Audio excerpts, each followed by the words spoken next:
Hello, and thanks again for joining me to part 2 of the Wrightsboro community tour.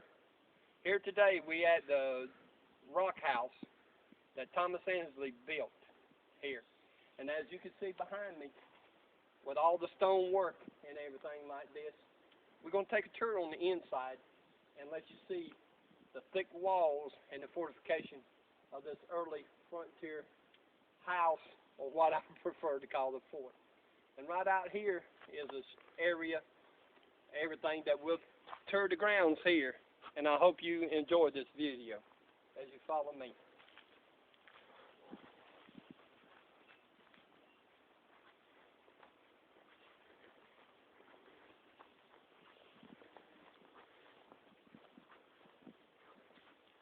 Out here is kind of like a rest area for people to cook and have family reunions and everything. That's where the family comes out here, the original descendants. And I believe these pews is what came from the Wrightsboro Methodist Church, where the original location was of the church, where the Wrightsboro Methodist Church now sits, was originally the meeting hall for the Friends of Society here in this area. Now, if you follow me on down here to the Quaker house, let's take a tour inside the Quaker house, also known as the Rock House. It's a beautiful day here this April and everything. Looks like a lot of the out here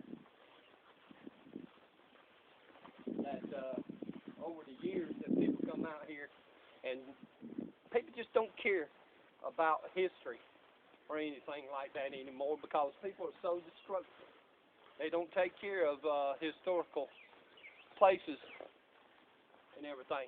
I just noticed over here, so it's like a grave marker here.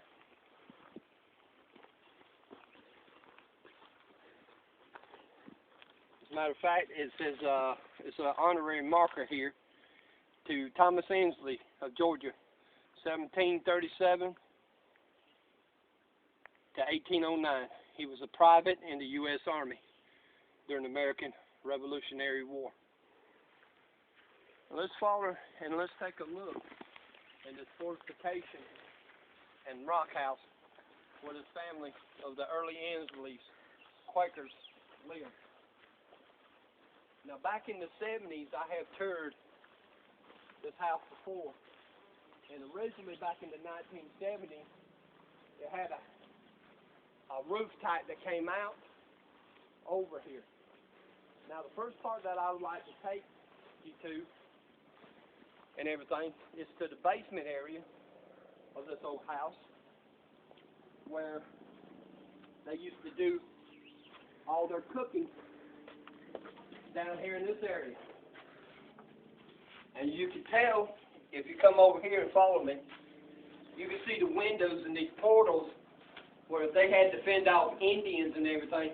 Look how thick these walls are. These walls were made of stone, or at least almost 2 foot thick. And over the years, this house has been redone, brought up. Some of these floors are more newer floors and everything like that. Sorry, pardon me, there's a helicopter flying over us right now, so I'm sorry if it messes with the audio here. But right here, this old fireplace, there's no telling how many a meal was cooked right here, this old fireplace right here. And can you imagine how many meals and how many people probably slept down here, and all the lives of people that lived down through here. Now look at these old stairs. These are not the original stairs that actually came down here, but look at the work, the handcrafting of how these boards were put together.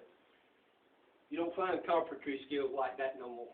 So let's follow us up to the second floor here of this rock house.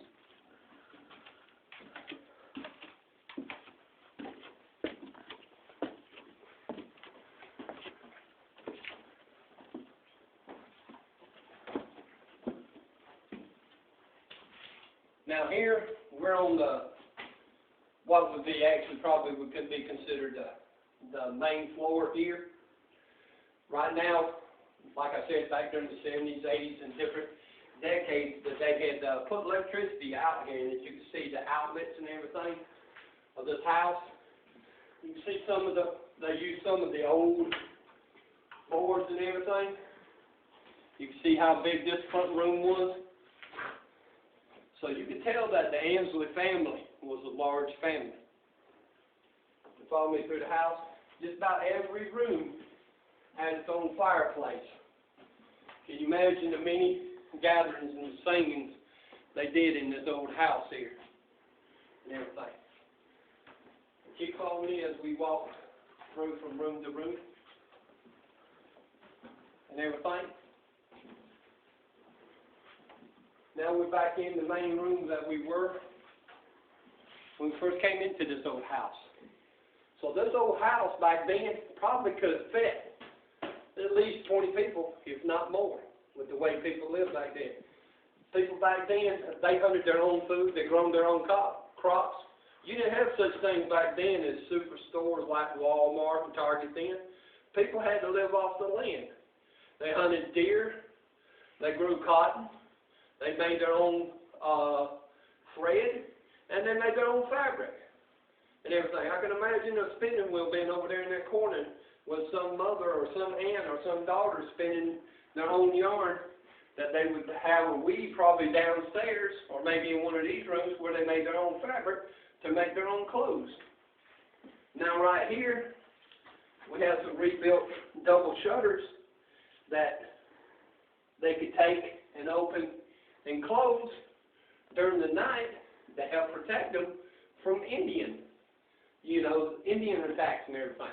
But just like I pointed downstairs, look at these thick walls that they had built this house out of. These are solid walls right here, and they're about 2 foot thick. And look at the plaster that was put all over these walls. Here, right here, is some of the original wood of the house. Now, all these walls and all these petitions of walls, these are additions that were put in back in the early 70s and early 80s. But these old floor trusses, these horizontal beams and everything, all of this is original wood and everything. Now, let's continue as we go to the final part of this old house. And I'll give you a little bit more history on this house. Now we're up here in the attic space where probably, during the younger times, probably your youngest children slept up here.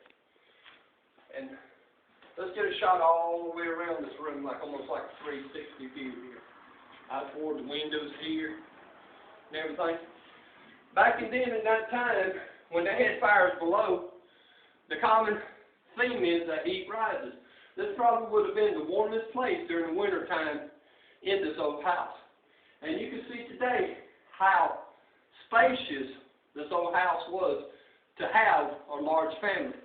And back then, when you had a farm in a rural community like that, families were larger and they were much closer back then. Families prayed together, they ate together, and they stayed together. And morals and values were very rich when it came to families then.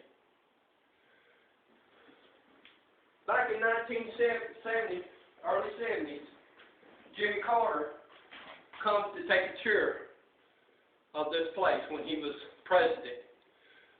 Jimmy Carter is the direct descendant of the Ansleys here of this house. So he was a descendant of the people that originally built this house.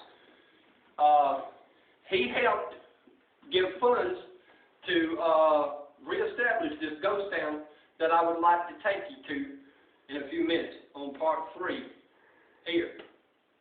Well, I think I've just showed you about all that I can show you of this beautiful historical home that's over 200-something years old and everything. Well, until the next time, I have hope that you enjoyed this video. What's so precious to my heart is these early settlers, because they knew how to live a life with morals, values, and ethics The history around here in this part of Georgia is so rich and everything. Sometimes I wish that makes me could go back and live the old days that these people had. It was a rough life, but they cared and they loved for one another. And they were true survivalists. They were true preppers because they knew how to live off the land. Well, until next time, I hope you enjoy this journey. And I say shalom. God bless. This is JRP. Catch us in the next video, part 3.